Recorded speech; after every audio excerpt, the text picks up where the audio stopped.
We don't need to get ourselves nothing other than Olam Haba. And if a person does not use the gifts that HaKadosh Baruch Hu gave him or her to constantly fear not having Olam Haba, that person is the poorest person on planet Earth, even if their bank account says billions of dollars. There was a Tzadik about 100 years ago, a little over 100 years ago, 150 years ago maybe, named Rav Kalonimus Zev Wissotzky. Rav Kalonimus Zev Wissotzky was a Talmid Chacham, learned in Yeshivat Volozhin, and later on he went on to business. And HaShem gave him a lot of success. HaShem gave him success in business, and he noticed that there was a shortage in certain products in the Jewish world, and he saw that there's no kosher for Pesach tea in the Jewish world in Russia.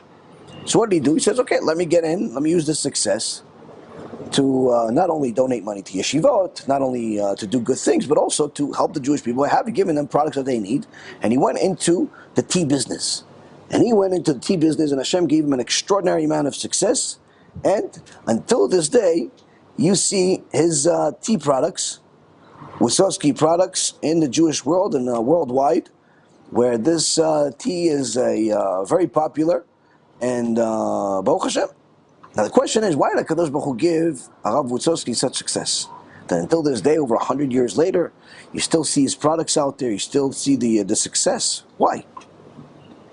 Perhaps there was a whole list of good things that he did in his life, but all of those good things can be personified in his story.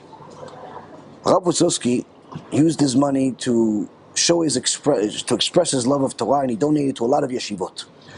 But he had a special relationship with the Sabba in Novardok. Something out of this world. So much so that everybody knew there was a difference. One time a Rosh Yeshiva came to Rav Wissotzky and asked him for a donation for his yeshiva. And Rav Wissotzky went back and forth with him, who, what, when, how much. And then the Rosh Yeshiva said to him, I don't understand.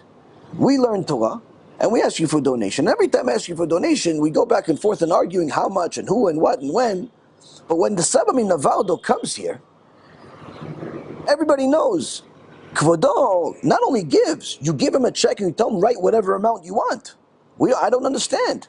What's the difference? He learns Torah, we learn Torah. He teaches Torah, we teach Torah. Why are you giving so much more? Sabba Wissotzky says to him, the Rabbi Wissotzky says to him, he says, listen, all the Rosh Yeshivot that come to me, they give me a lot of honor, a lot of respect. Why? Because I have a lot of money, and they want me to donate. And they respect me because of the money that I had. Sure, we're friendly with this, with that, but in reality, it's a special type of respect that I get because of how much money I have. So now because they give me so much respect for my money, they remind me how much I can do with this money, and they remind me how much I like the money that I have, that I don't really want to give it away. Because it's so good, why should I give it away? So, it's hard for me to give them a lot. So I give.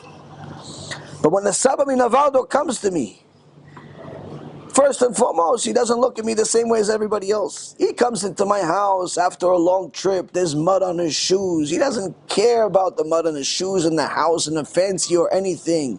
As soon as he gets into the house, he's screaming, Wissotzky, Wissotzky, money, Wissotzky, what we're going to do with your Olam Haba? All you have is money. Where's your Olam Haba, Wissotzky?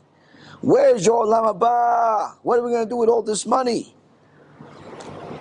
And the Sabba min Novardok comes to me and he starts telling me how much of a problem I have, that I still have money that I haven't used to publicize Torah, to help Am Yisrael do tshuva, to help Avrechim. All I have is money that is going to stay in this world. I don't have enough for Olam Haba. What am I going to do? And he reminds me how the money that I have is simply a tool, a gift that HaKadosh Baruch Hu gave me in order for me to enter to Olam Haba. It's not to go buy more cars and helicopters and all types of things. It's for me to buy Olam Haba, to help myself get to Olam Haba. And if I don't use it the right way, I don't have Olam Haba.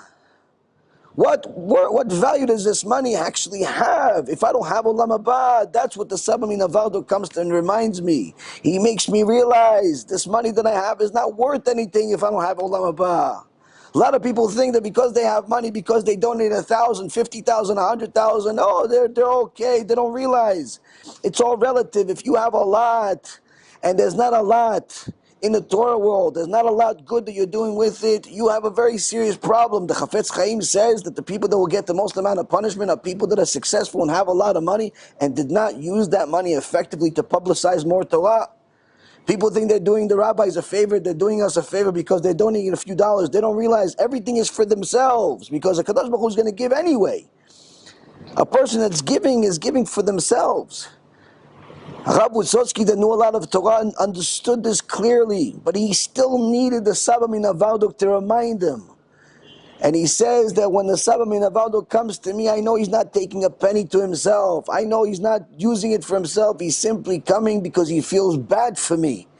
He feels bad for me. And he wants to come help me. He wants to come help me get to Olam Haba.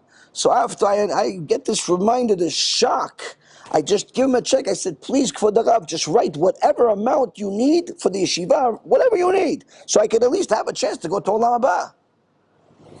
This, Rabotai, is Dveikut be'HaKadosh Baruch Hu. This is not just knowledge that HaKadosh Baruch Hu exists, that we believe in Him, and we have faith in Him, and we have bitachon in Him, and we fear. No, this is Dveikut be'HaKadosh Baruch Hu through the gift that HaKadosh Baruch Hu gave you. What happens a lot of times is that people get a certain gift. HaKadosh Baruch Hu shows them a way to use their gift in an effective way. They start good, but then the Yetzer Hara comes and tries to steer them in a different direction. They start helping, but then the Yetzer Hara tries to steer them in a different direction. They start doing something positive, but then the Yetzer Hara starts to steer them in a different direction. How can we run away from this Yetzer Hara? Dveikut be'HaKadosh Baruch Hu. Dveikut be'HaKadosh Baruch Hu, the constant fear of the Almighty, that we need to get ourselves Olam Haba. We don't need to get ourselves notoriety. We don't need to get ourselves fans. We don't need to get ourselves people to like us. We don't need to get ourselves more material. We don't need to get ourselves more popularity. We don't need to get ourselves nothing other than Olam Haba. And if a person does not use the gifts that HaKadosh Baruch Hu gave him or her to constantly fear not having Olam Haba, that person is the poorest person on planet Earth, even if their bank account says billions of dollars. And that's one of the reasons why the Sabba Novardok, with certain people, he would talk this way and he would tell them, what do you have? You have only money. Other times he would come to people and he would just say Divrei Torah to them. And he said, but Kvod Rav, don't you want to talk about money? He goes, no, let's just talk about Torah. What, so Kvod Rav doesn't need money for his 70 yeshivot? The Sabba Novardok says to him, the Gemara in Masechet Shabbat, page Lamed Gimel, says that everybody knows what the Chatan and the Kala do on the day of their chuppah, but woe to the one who speaks about it. Meaning that, of course you know I need more money to do more kiyuv, to build more Torah, to do all good things, but why do we need to talk about it? Why doesn't it just come out from you that you want it, that you need it? Why don't you realize that it's for your sake, not for me? With some people, that's the way we would talk to them. With other people, literally would cry with them. The key is for us to learn from these stories and yearn to have real dveikut be'HaKadosh Baruch Hu. And that way, we can not only live, but we can live with a purpose.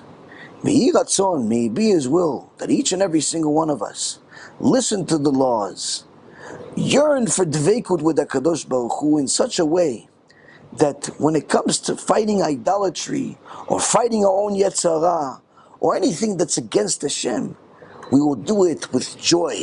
We will do it with simcha, even if that means it's a war against all types of things that are out there that are against Hashem.